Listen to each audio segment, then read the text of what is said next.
Hi hello வணக்கம். இது உங்கள் எம்பிஎம் ரியல்டர் இசிஆர். இன்றைக்கு நம்ம எங்கே இருக்கோன்னா மாமல்லபுரத்துலேருந்து கரெக்டாக 15 கிலோமீட்டரில் திருக்கழிகுன்றம் வில்லேஜுங்க. திருக்கழிகுன்றம் பஸார்லேருந்து திருக்கழிகுன்றம் பஸ் ஸ்டாண்ட்லேருந்து கரெக்டாக உங்களுக்கு ஒரு 2 கிலோமீட்டரில் நம்ம இந்த வில்லேஜுக்கு ரீச் ஆகிடலாம்.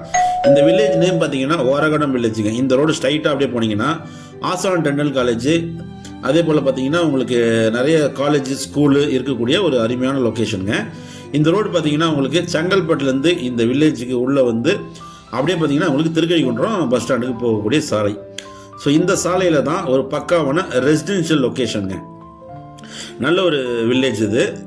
இந்த பகுதி பார்த்தீங்கன்னா முழுவதுமே வீடுங்க தான் இருக்குது. ஸோ இந்த வீடுங்க இருக்கக்கூடிய குடியிருப்புகள் இருக்கக்கூடிய மத்தியில் இந்த 1 ஏக்கர் 85 சென்ட் லொக்கேட் ஆயிருக்குங்க. இந்த ப்ராப்பர்ட்டி ஃப்ரண்டேஜ் பார்த்தீங்கன்னா இந்த ஃபென்சிங்கல்லேருந்து கிட்டத்தட்ட பார்த்தீங்கன்னா உங்களுக்கு ஒரு 500 அடி உங்களுக்கு நார்த் ஃபேஸிங் பஸ் ரூட்டில் ஃப்ரண்டேஜாக இருக்குது. அதே போல் உங்களுக்கு பார்த்தீங்கன்னா வில்லேஜுங்க உள்ள வில்லேஜ் பார்த்தீங்கன்னா உங்களுக்கு ஈஸ்ட் பக்கமும் அது கிட்டத்தட்ட ஒரு 1500 அடி பார்த்தீங்கன்னா உங்களுக்கு ஃப்ரண்டேஜ். அந்த தென்னமரம் தெரிஞ்சு பார்த்தீங்களா, அது ஃபுல்லாகவே பார்த்தீங்கன்னா உங்களுக்கு ஒரு 1500 அடி உங்களுக்கு frontage. North east corner property 1 acre 85 cent பக்காவான ஒரு புஞ்சைலானுங்க. லே அவுட் போகிறதுக்கு இல்லைனா ஒரு பங்களா ஃபார்ம் ஹவுஸு இல்லைனா ஒரு பண்ணை அதெல்லாம் வைக்கிறதுக்கு பார்த்தீங்கன்னா இந்த ப்ராப்பர்ட்டி ஒரு ஹாப்டான ப்ராப்பர்ட்டி கண்டிப்பாக இருக்கும். 1 ஏக்கர் பார்த்தீங்கன்னா 2,25 லட்ச ரூபா கோட் பண்ணுறாங்க. நெகோஷியபிள் இருக்குங்க. நேரில் உட்காந்து நம்ம பேமெண்ட் மோடை பற்றி பேசுனீங்கன்னா கம்மியாக பேசிவாங்க, வாய்ப்பு இருக்குது. லே அவுட்டு பக்காவாக போடலாங்க.